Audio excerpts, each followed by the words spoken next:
ഒരു വർഷം കടന്നു പോയിരിക്കുന്നു. പുതുവർഷം ആരംഭിക്കാൻ പോകുന്നു. ഒരുപാട് ലക്ഷ്യങ്ങളുണ്ടായിരുന്നു, ഒരുപാട് വേദനകൾ സഹിച്ചു, ആഗ്രഹങ്ങളുണ്ടായിരുന്നു.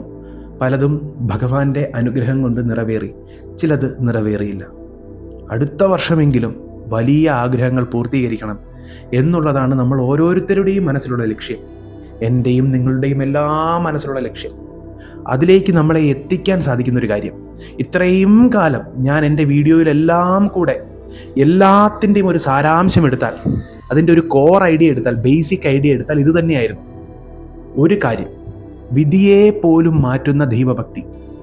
ശരിയാണ്, നമ്മളുടെ ജാതകം, പ്രാരാബ്ധ കർമ്മം, ക്രിയമനമായിട്ടുള്ള കർമ്മം, സഞ്ചിത കർമ്മം, അതിൽ നിന്നെടുത്ത പ്രാരാബ്ധ കർമ്മം, ഇതെല്ലാം ഈ പ്രാരാബ്ധ കർമ്മവുമായി വരുന്ന ഏതൊരു ആത്മാവിനും അതൊക്കെ അനുഭവിക്കണമെന്നാണ് പറയുന്നത്. അതനുസരിച്ചാണ് അവൻ്റെ ജാതകം പോലും സൃഷ്ടമാകുന്നത്, അവൻ്റെ കർമ്മത്തിനനുസരിച്ചാണ്. അങ്ങനെ സൃഷ്ടമായ ജാതകത്തെ പോലും മാറ്റി സാക്ഷാൽ ഭഗവാന്റെ അനുഗ്രഹം കൊണ്ട് വിധിയെ പോലും മാറ്റിമറിക്കാൻ സാധിക്കുമോ? വിധിയെ പോലും മാറ്റിമറിച്ച് ഭഗവാന്റെ അനുഗ്രഹം നേടാൻ സാധിക്കുമോ? തീർച്ചയായും സാധിക്കുമെന്നുള്ളതാണ് ഭഗവാന്റെ പല ഭക്തരും നമ്മൾക്ക് മനസ്സിലാക്കി തരുന്നത്. ഇതാരുടെ അനുഭവ കഥയൊന്നുമല്ല, നമ്മൾക്ക് എല്ലാവർക്കും അറിയാവുന്ന കഥയാണ്, എല്ലാവർക്കും അറിയാവുന്ന കാര്യങ്ങളാണ്. ഒരുപാട് വലിയ ഭക്തരുമായി ഇടപഴകാനുള്ള അവസരം ഭഗവാൻ തന്നതിൻ്റെ ഫലമായിട്ടാണ് ഞാനിതൊക്കെ പറയുന്നത്. ഒരിക്കലും പ്രതീക്ഷിക്കരുത് അതിന് താങ്കൾ ആരാണിത് പറയാൻ. ഞാൻ എപ്പോഴും പറഞ്ഞിട്ടുണ്ട്, ഞാൻ ആരുമല്ല. നിങ്ങളുടെ അത്രയും പോലും ഭക്തിയില്ലാത്ത, നിങ്ങളുടെ അത്രയും പോലും യോഗ്യതയില്ലാത്ത ഒരാളാണ്. ഞാനൊരു മാധ്യമം മാത്രമാണ്. ഞാൻ പറഞ്ഞു തരുന്നു, എനിക്കറിയാവുന്ന കാര്യങ്ങൾ നല്ലതാണെങ്കിൽ ഞാൻ പറഞ്ഞു തരുന്നു. നിങ്ങൾക്കത് സ്വീകാര്യമാണെങ്കിൽ സ്വീകരിക്കൂ, അല്ലെങ്കിൽ വിട്ടുകളയും. ആത്മാർത്ഥമായി പറയാം, വിധിയെ പോലും മാറ്റിമറിക്കാൻ സാധിക്കുമോ? തീർച്ചയായും സാധിക്കും. അതാണ് നമ്മളുടെ മഹാഭക്തന്മാരായിട്ടുള്ള മഹാപ്രഭുക്കൾ എല്ലാം കാട്ടിത്തന്നത്. മാർക്കണ്ഡേയൻ്റെ കഥ അറിയാമായിരുന്നു. മാർക്കണ്ഡേയൻ കാലന് മുന്നിൽ അകപ്പെട്ട് സ്വന്തം വിധിയിൽ ഭയപ്പെടാതെ നിന്നു. കാലന് മുന്നിൽ അകപ്പെട്ടു, തൻ്റെ എല്ലാ അഭയവും നഷ്ടപ്പെട്ടു എന്ന് മറ്റുള്ളവർ പ്രതീക്ഷിക്കുന്ന സ്ഥലത്താണ്, അല്ലെങ്കിൽ അങ്ങനെ ഒരു സാഹചര്യത്തിലാണ് മാർക്കണ്ഡേയൻ എൻ്റെ കൂടെ ശിവനുണ്ടെന്നുള്ള അടിയുറച്ച വിശ്വാസം, എൻ്റെ കൂടെ ഭഗവാൻ ശിവനുണ്ടെന്നുള്ള അടിയുറച്ച വിശ്വാസം, മൃത്യുഞ്ജയനായിട്ടുള്ള ശിവൻ സ്വന്തം ഭക്തനെ രക്ഷിക്കാൻ ശിവലിംഗത്തിൽ നിന്ന് ഉദയം ചെയ്തത്. ആ ഭക്തൻ്റെ കഠിനമായ, ഞാൻ പറയാം, ഏറ്റവും കഠിനമായ കാര്യം നമ്മളുടെ ജീവിതത്തിൽ വേണ്ടത് എന്താ? ദൈവവിശ്വാസം. ഏറ്റവും വലിയ കാര്യം നമുക്ക് വേണ്ടത് എന്താ? കഠിനം എന്ന് പറഞ്ഞാൽ അതിൻ്റെ അർത്ഥം എന്താ? ഒരിക്കലും തകർക്കാൻ പറ്റാത്ത വിശ്വാസം, വജ്രം പോലത്തെ വിശ്വാസം.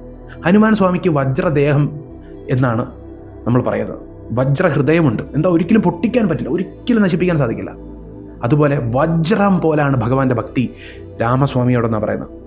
ആ ഭക്തി കൊണ്ടാണ് എന്തും നിഷ്പ്രയാസം നേടിയെടുക്കാൻ സാധിക്കുന്നത്. ശ്രീരാമജയം മുഴക്കിക്കഴിഞ്ഞാൽ പിന്നീട് എതിരെ നിൽക്കുന്നത് ആരാണെങ്കിൽ പോലും നിഷ്പ്രയാസം പരാജയപ്പെടുത്താൻ ഹനുമാൻ സ്വാമിക്ക് സാധിക്കുന്നത് ഈ ഒരു കാര്യം കൊണ്ടാണ്. അതുപോലെ മാർക്കണ്ഡേയന് ഭഗവാനോടുള്ള അടിയുറച്ച വിശ്വാസത്തിൽ വിധി തന്നെ മാറി.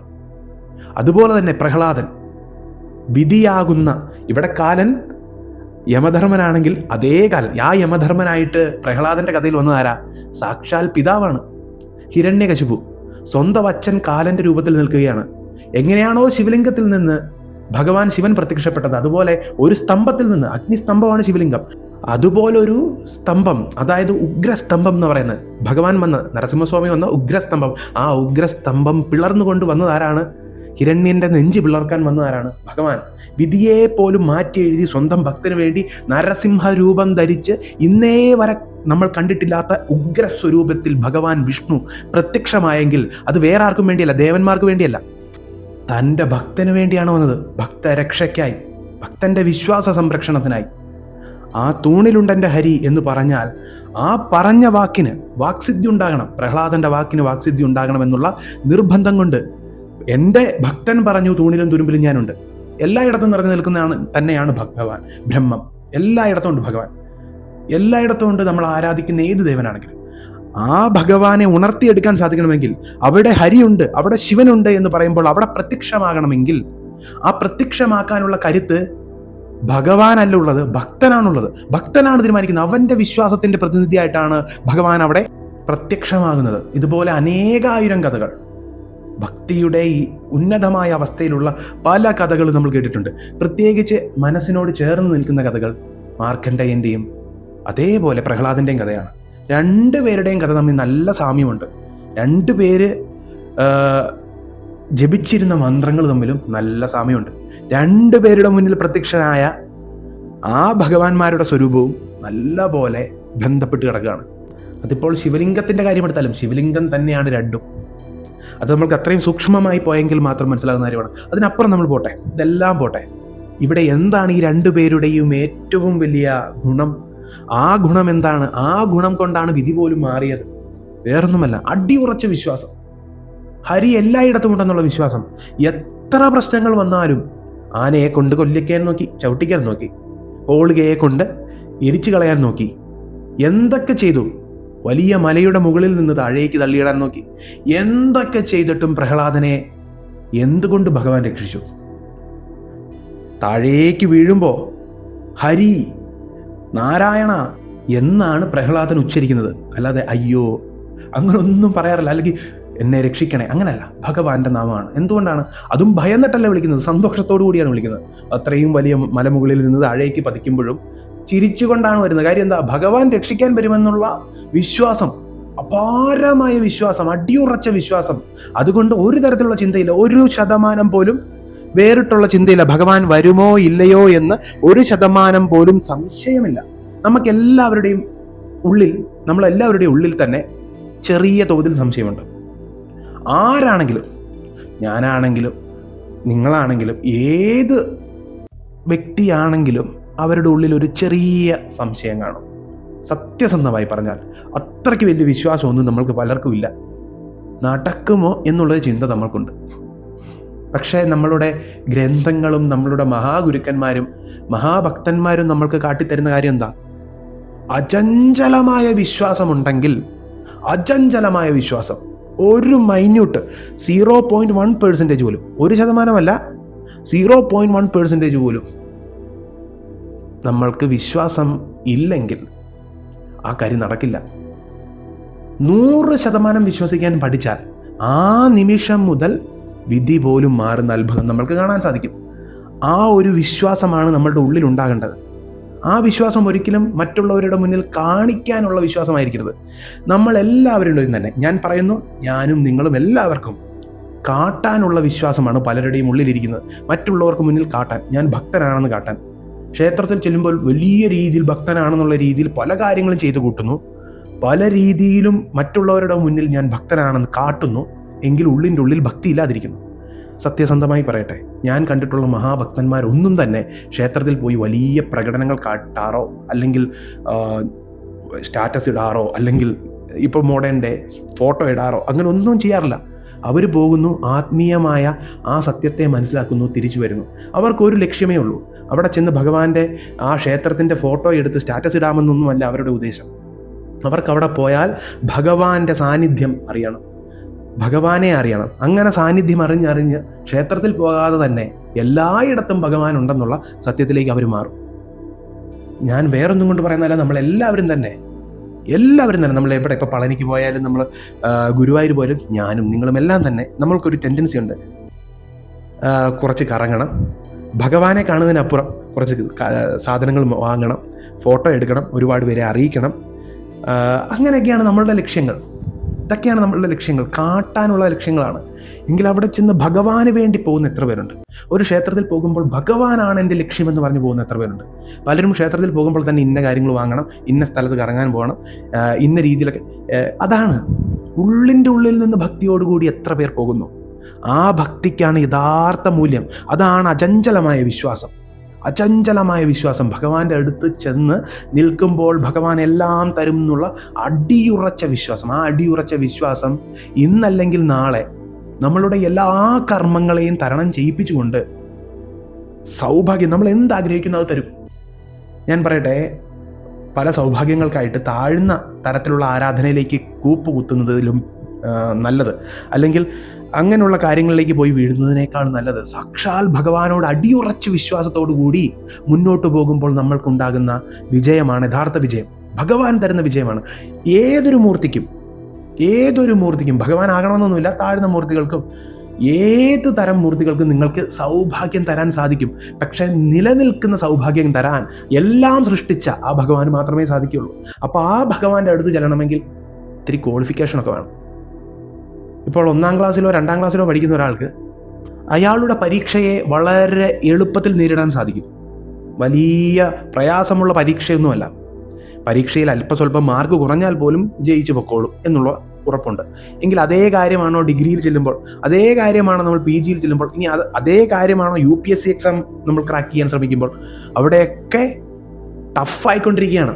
ജീവിതത്തെ മറിക്കുന്ന പല എക്സാമുകൾക്കും പല പരീക്ഷകൾക്കും ഭയങ്കരമായ കഠിനതകളാണ് നമ്മൾ നേരിടേണ്ട വരുന്നത്, പ്രയാസങ്ങളാണ് നേരിടേണ്ട വരുന്നത്. എങ്കിൽ ആ പരീക്ഷകളിൽ നമ്മൾ വിജയിച്ചാലോ പിന്നെ ഒന്നും പേടിക്കേണ്ട ആവശ്യമില്ല. ഒരു തവണ UPSC എക്സാം ക്രാക്ക് ചെയ്താൽ പിന്നീട് ഒന്നും ഭയപ്പെടേണ്ട ആവശ്യമില്ല. ആ ജീവിതം തന്നെ രക്ഷപ്പെട്ടു. 1ാം ക്ലാസ്സിലോ 2ാം ക്ലാസ്സിലോ നമ്മൾ ജയിച്ചു കഴിയുമ്പോൾ അല്പസ്വല്പം സന്തോഷമൊക്കെ തോന്നും. പക്ഷെ അതല്ല ജീവിതം മാറ്റുന്നത്. അതുപോലെ തന്നെ താഴ്ന്ന മൂർത്തികളെയൊക്കെ വിളിക്കുമ്പോൾ പെട്ടെന്ന് ഫലം ലഭിക്കും. വലിയ പ്രയാസങ്ങളോ കഷ്ടപ്പാടുകളോ ദുരിതങ്ങളോ ഒന്നും നേരിടേണ്ട വരില്ല. പക്ഷേ ഭഗവാൻ, സാക്ഷാൽ ഭഗവാനെ ആരാധിക്കുമ്പോൾ ഭക്തിയാത്രയോട്, പ്രത്യേകിച്ചും ഭക്തന്മാരായ നമ്മൾ ഭക്തി മാർഗത്തിൽ സഞ്ചരിക്കുമ്പോൾ ഒരുപാട് കുത്തുവാക്കുകൾ കേൾക്കേണ്ടി വരും. ഒരുപാട് കുത്തുവാക്കുകൾ കൊണ്ട് നമ്മളെ നിറയ്ക്കും, നമ്മളെ സങ്കടപ്പെടുത്തും. പല സിറ്റുവേഷനിലും നല്ല ഭക്തർ, യഥാർത്ഥ ഭക്തർ എപ്പോഴും സങ്കടത്തിലായിരിക്കും. ആ സങ്കടമെല്ലാം തരണം ചെയ്ത് അടിയുറച്ച വിശ്വാസം, ഈ സങ്കടത്തിന്റെ സമയത്ത് ഭഗവാനോടുള്ള വിശ്വാസം പോകും. ആ വിശ്വാസം പോകാതിരുന്നാൽ, അടിയുറച്ച വിശ്വാസമുണ്ടെങ്കിൽ അധികം ഭഗവാൻ സങ്കടപ്പെടുത്തുക പോലുമില്ല. ഇപ്പോൾ പ്രഹ്ലാദന് എന്തെങ്കിലും സങ്കടം ഉണ്ടായിരുന്നോ? നമ്മൾ ജീവിതം പ്രഹ്ലാദനെ കുറിച്ച് ആലോചിക്കുമ്പോൾ ഒരുപാട് കഷ്ടതകൾ അനുഭവിച്ചല്ലോ എന്ന് നമ്മൾ ചിന്തിക്കും, എന്തൊക്കെയാ സഹിച്ചേ. പക്ഷെ പ്രഹ്ലാദൻ എന്തെങ്കിലും സഹിച്ചോ? ഒന്നുമില്ല. തീയിലിരുന്നു, അതായത് അഗ്നിയിൽ ഇരിക്കാൻ പറഞ്ഞു, ഹോളികയുടെ മടിയിൽ ഇരിക്കാൻ പറഞ്ഞു, ഇരുന്നു. ഒരു രോമത്തിന് പ്രഹ്ലാദന്റെ അഗ്നിയേറ്റോ, എന്തെങ്കിലും പൊള്ളലോ എന്തെങ്കിലും ഏറ്റോ? ഒന്നും ഏറ്റില്ല. ഹോളിക എരിഞ്ഞ് അമർന്നു. ആനയെ കൊണ്ട് ചവിട്ടിക്കാൻ നോക്കി, എന്തെങ്കിലും സംഭവിച്ചോ? മലമുകളിൽ നിന്ന് താഴേക്ക് പതിപ്പിക്കാൻ നോക്കി, എന്തൊക്കെ ചെയ്തു? എന്തെങ്കിലും പ്രഹ്ലാദന് സംഭവിച്ചോ? എന്തെങ്കിലും ഒരു രോമത്തിനെങ്കിലും? പ്രഹ്ലാദൻ സന്തുഷ്ടനാണ്. എന്തുകൊണ്ട്? അടിയുറച്ച വിശ്വാസമുള്ളതുകൊണ്ട്. അടിയുറച്ച വിശ്വാസം ഇല്ലാത്തപ്പോഴാണ് പലപ്പോഴും ദുഃഖം പോലും നമ്മളിലേക്ക് വരുന്നത്. ഏതൊരു ദുഃഖത്തിലും നമ്മൾ പിടിച്ചു നിൽക്കാൻ നമ്മൾക്ക് എപ്പോഴും, ജീവിതം എന്ന് പറയുന്നത് എപ്പോഴും സുഖദുഃഖങ്ങളാൽ ഭരിതമാണ്. അതല്ലാതെ നമ്മൾ പറയുന്ന പോലെ നമ്മുടെ പ്രാരാബ്ധ കർമ്മത്തിനനുസരിച്ച് തന്നെ. അപ്പോൾ അടിയുറച്ച ദൈവവിശ്വാസം ഉണ്ടെങ്കിൽ, ഞാനല്ല ഇതെല്ലാം ചെയ്യുന്നത്, ഭഗവാൻ എന്നെ കൊണ്ട് ചെയ്യിപ്പിക്കുകയാണ് എന്നുള്ള അടിയുറച്ച വിശ്വാസം ഉണ്ടെങ്കിൽ തീർച്ചയായും എത്ര പ്രശ്നം നമ്മളുടെ ജീവിതത്തിൽ വന്നാലും നമുക്കത് ഒരു പ്രഹ്ലാദന് സംഭവിച്ചല്ലോ, രോമത്തിൽ പോലും ഏൽക്കില്ല. തീർച്ചയായിട്ടും ഏൽക്കില്ല. ആ അടിയുറച്ച വിശ്വാസം ഉണ്ടെങ്കിൽ പരീക്ഷണം പോലും നമ്മളുടെ മുന്നിൽ മുട്ടുമടക്കും. അതില്ലാത്തവരാണ് നല്ല ഭക്തരായിരിക്കും, പക്ഷേ വിശ്വാസത്തിൽ എന്തെങ്കിലും പ്രശ്നമുണ്ടെങ്കിലാണ് നമ്മൾ ഇങ്ങനെ കഷ്ടപ്പെടുന്നത്. അടിയുറച്ച വിശ്വാസമുണ്ടെങ്കിൽ കഷ്ടപ്പാട് പോലും നമ്മളുടെ മുന്നിൽ നിന്ന് മറയും എന്നുള്ള കാര്യത്തിൽ ഒരു സംശയമില്ല. ഇനി ഇതിന് ഏറ്റവും പ്രധാനപ്പെട്ടൊരു കാര്യം, അവസാന കാര്യം, ഏറ്റവും പ്രധാനപ്പെട്ടൊരു കാര്യം, ഭഗവാനെ എങ്ങനെ ആരാധിക്കണം? സത്യസന്ധമായി പറയാം, ഭഗവാനെ ഒരുപാട് മണിക്കൂറുകൾ ഇരുന്ന് ആരാധിക്കുന്നവരുമുണ്ട്, നിമിഷങ്ങളിരുന്ന് ആരാധിക്കുന്നവരുമുണ്ട്. ദൈവവിശ്വാസം ഉണ്ടെങ്കിലും അധികം ആരാധിക്കാത്തവർക്ക് പോലും നല്ല രീതിയിൽ ജീവിതം മുന്നോട്ട് പോകുന്നത് എന്തുകൊണ്ട്? അവർ ചിലപ്പോൾ 10 മിനിറ്റ് ആരാധിക്കുന്നുള്ളായിരിക്കും, 5 മിനിറ്റ് ആരാധിക്കുന്നുള്ളായിരിക്കും. പക്ഷെ അവർക്ക് അടിയുറച്ച ഭഗവാനോടുള്ള വിശ്വാസമായിരിക്കും. 5 മിനിറ്റ് പ്രാർത്ഥിക്കുന്നുള്ളെങ്കിലും അടിയുറച്ച നിഷ്ഠാപരമായിട്ടുള്ള പൂർണ്ണ സമർപ്പണത്തോടു കൂടിയുള്ള ആത്മനിവേദനം എന്ന് പറയും. ആത്മനിവേദനം നടത്തിക്കൊണ്ട് എല്ലാം സമർപ്പിച്ചുകൊണ്ടുള്ള ഭക്തിയായിരിക്കും ആ 5 മിനിറ്റ് ആണെങ്കിലും അവർ ചെയ്യുന്നത്.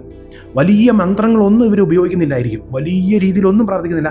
ഭഗവാന്റെ നാമം, ഇപ്പോൾ മുരുക ഭക്തരാണെങ്കിൽ മുരുക മുരുക എന്നേ ജപിക്കുന്നുള്ളൂ.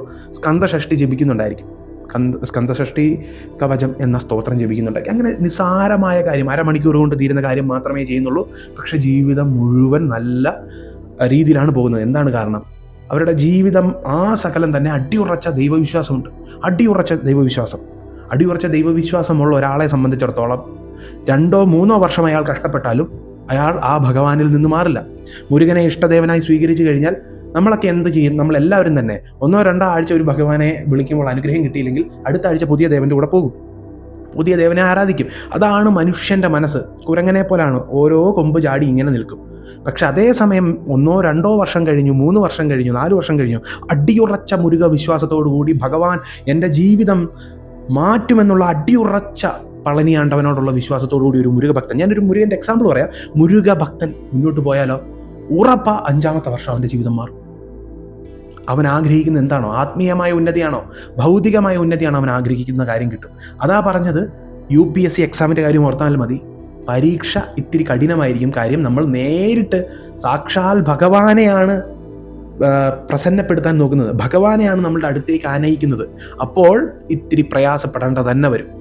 ഭഗവാൻ എല്ലാത്തിനെയും സൃഷ്ടിച്ച സത്യസ്വരൂപനാണ്. നമ്മളെപ്പോലെ കോടിക്കണക്കിന് ജീവജാലങ്ങളെയും കോടിക്കണക്കിന് മനുഷ്യരെയും സൃഷ്ടിച്ച ആ ഭഗവാനെ പ്രീതിപ്പെടുത്തണമെങ്കിൽ, എന്തിനേറെ പറയുന്നു, താഴ്ന്ന മൂർത്തികളെ പോലും സൃഷ്ടിച്ച ആ സൃഷ്ടാവിനെ പ്രീതിപ്പെടുത്തണമെങ്കിൽ ഇത്തിരി പ്രയാസം തന്നെയാണ്. ആ പ്രയാസത്തെയും തരണം ചെയ്ത്, എന്തിനേയും തരണം ചെയ്ത് പ്രഹ്ലാദന്റെ വിശ്വാസത്തോടുകൂടി, പ്രഹ്ലാദനെ ഉദാഹരണമായിട്ട് എടുക്കുന്നത് ഏതൊരു ഭക്തനും നല്ലതാണ്. ശിവഭഗവാന്റെ ഭക്തനാണെങ്കിലും കൃഷ്ണ ഭഗവാന്റെ ഭക്തനാണെങ്കിലും ഏത് ഭഗവാന്റെ ഭക്തനാണെങ്കിലും പെർഫെക്റ്റ് എക്സാമ്പിൾ ഒന്ന് ഹനുമാൻ സ്വാമിയും. വീരനായിക്കൊണ്ട് മുന്നോട്ട് പോയി എന്തിനേയും നേരിട്ട് പരാജയപ്പെടുത്തി, അങ്ങനെ ഒരു ദൈവവിശ്വാസമാണ് നിങ്ങളുടെ മനസ്സിലെങ്കിൽ, എന്തിനേയും നേരിടാൻ, എന്തിനേയും തകർക്കാനുള്ള വിശ്വാസമാണെങ്കിൽ അത് ശ്രീരാമ ഭക്തനായിട്ടുള്ള ഹനുമാനിൽ നിന്ന് പഠിക്കണം. ഒന്നിനെയും തകർക്കണ്ട, ഭഗവാൻ എല്ലാം എനിക്ക് ചെയ്തു തരും എന്നാണെങ്കിൽ ശരണാഗത ഭക്തി, ഭഗവാനെ തൻ്റെ മാതാവോ പിതാവോ ഒക്കെ ആയിക്കണ്ട്, അല്ലെങ്കിൽ സഹോദരനായി കണ്ട്, സുഹൃത്തായി കണ്ട്, ആരാണോ നമുക്ക് പേഴ്സണലായിട്ടൊരു കണക്ഷൻ തോന്നിക്കൊണ്ട്. ഇപ്പം ദാസ്യഭക്തിയാണ് ഹനുമാൻ സ്വാമിയുടേത്, പ്രഹ്ലാദൻ്റെത് വേറൊരു തരമുള്ള ഭക്തി, അർജുനൻ്റെത് സുഹൃത്തായിട്ടുള്ള ഭക്തി, ഏറ്റവും നല്ല സുഹൃത്തായിട്ടുള്ള ഭക്തിയാണ്, ഏറ്റവും നല്ലത്. നമുക്ക് എന്തും പറയാം. അപ്പോൾ ആ രീതിയിൽ ഭഗവാനോടൊരു പേഴ്സണൽ കണക്ഷൻ തോന്നിയാൽ അത് വളരെ വലിയ കാര്യമാണ്. ഇനി ഇതൊന്നും അല്ലെങ്കിലും ദാസ്യഭക്തിയാണെങ്കിലും, ഹനുമാൻ സ്വാമിയുടെ ദാസ്യഭക്തി, അങ്ങയുടെ ദാസനാണ് ഞാനെന്നുള്ള ഭാവം. അപ്പം ദാസനെ ഒരിക്കലും ഭഗവാൻ കൈവിടില്ല. തന്നെ വിശ്വസിച്ച് തൻ്റെ കൂടെ നിൽക്കുന്ന ആ ദാസനെ ഒരിക്കലും ഭഗവാൻ കൈവിടില്ല. അതിൻ്റെ ഏറ്റവും വലിയ ഉദാഹരണമാണ് ഹനുമാൻ സ്വാമി തന്നെ. സാക്ഷാൽ ഭഗവാനാണ്, പക്ഷെ അതല്ല ഞാൻ പറഞ്ഞത്, രുദ്രാംശമാണ്, അതല്ല ഞാൻ പറഞ്ഞത്. അതിനപ്പുറം ഹനുമാൻ സ്വാമിയുടെ ഭക്തൻ എന്നുള്ള ഭാവത്തെ നോക്കിയാൽ ആ ദാസ്യഭക്തിയുടെ ഏറ്റവും ഉന്നതമായ അവസ്ഥയാണ് ഹനുമാൻ സ്വാമി. അപ്പോൾ ഏത് രീതിയിലാണെങ്കിലും ഭഗവാനുമായിട്ട് ഒരു പേഴ്സണൽ കണക്ഷൻ ഉണ്ടാക്കിയെടുക്കാൻ അടുത്ത വർഷമെങ്കിലും സാധിക്കട്ടെ. അതിലൂടെ പല വലിയ കഠിനതകളെയും മറികടന്ന് ജീവിത വിജയം എല്ലാവർക്കും ഉണ്ടാകട്ടെ. ഒരു ശുഭവർഷം ആശംസിക്കുന്നു. അഹോബിലം.